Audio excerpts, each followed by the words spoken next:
Okay, so what's wrong with romance in films? Okay. Well, so there, I think. Do you want me to explain it to you? Yeah, that's why we're here. I think there's kind of like a few things about romance that one, again, it's a personal thing. Like a lot of people like, and this is a stereotype, but it's also true. It's like most girls are gonna like romance movies than most guys, like generally speaking.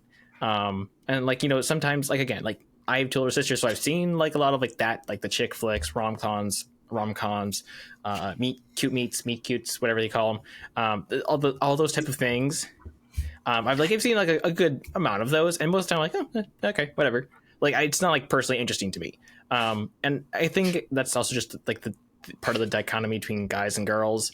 It's just like we're wired differently, and so sometimes we care about different things, and we have different interests generally. And it's kind of the same thing for horror, although horror is a bit more selective, where some people like the genre in and of itself, and some people just don't really care at all for it. So there's that aspect of it. But there's also, I think, romance is a very good way to analyze what a culture or a society like thinks about like love, because this is what we say is either ideal about romance, or how it should be done, or what's the rituals for doing romantic gestures and dating and whatever. And so I think it's a fascinating way to just kind of like study like what do we as a culture think, and as you look at like older romance movies versus newer ones, and like what's the difference and how has that shifted. And I think, and I would say that for modern romance movies, the one thing that kind of sticks out to me is how much more generally promiscuous stuff is when you compare it to a lot of older things. And again, that's not like for everything. And I think that there's like most of the stuff that my sisters, for example, watch, and I think that a lot of the major normal, generally speaking, romance movies come out are not like terrible. But there's just a lot, as I've noticed, a lot more generally things that I'm a bit more hesitant about. They're just accepted and just thrown in there, and just nobody throws a fuss about anymore. Like for example, what was it? There was like 2 years ago, I think there was the one movie by Sandra Bullock that had a Channing Tatum. It was called The Lost City, I think. And it's a bit more of like a romantic adventure drama type of film. That was a goofy one. It was just it was. But like for example, like they just like there's just one scene thrown in there where like you just see Channing Tatum's butt briefly. So for example, it's like things like that where like people almost don't even think about a romantic scene. It was just like him walking away because he was he just got stripped in the woods. It was funny, but it was weird. Okay. Yeah, so there's just like again like there's like things like that, and there's also just a lot more films that are more explicitly pornographic as well, that are like although it's like some of the 80s and 90s and early 2000s were a lot more explicitly pornographic and than now, I think, but that's a different story.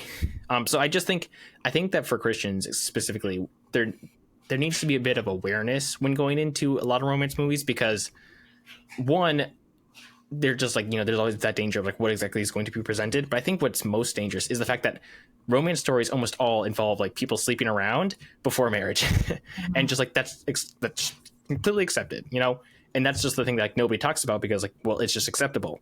And that is what I think is the main concern for me when it comes to romance and films and stuff like that. The one question that we have written on our notes is not should Christians watch romance movies, but how should Christians watch romance movies? Because I think, as we've said pretty consistently for 2 years, is that we don't want to set rules. We are no authority in anyone else's life, but we want to give guidance on these things. And so that's what we're talking about now, is how should we keep in mind open, acknowledging what goes on, what tropes can we see, and making sure that we're not falling prey to those. We don't want to set rules. That being said, here's my rule. For yourself or for others? Take it as it is. Here's my rule. I do not watch romance movies when they come out until I see someone else's Christian review on the movie, because we've talked about this before. PG-13 isn't the same as PG-13 even 10 years ago. Mm-hmm. It's pushing the line more and more. You can have more F-bombs in it. You can have more sexual content in it. It's starting to air more towards what would have been considered rated R 10, 20 years ago. Mm-hmm. And so if I'm going to go see a movie, like a romance movie, it's got to be like I want to hear what's in it, how much of it is in it, because I am not going to push that line with myself. Personally, with my conscience, I cannot do sexualized content. I cannot watch it. It makes me uncomfortable. I don't push that. And so when it comes to romance, it's almost expected that that's going to be in it unless someone tells me otherwise. So I just don't touch it unless I see that it's permissible. Yep.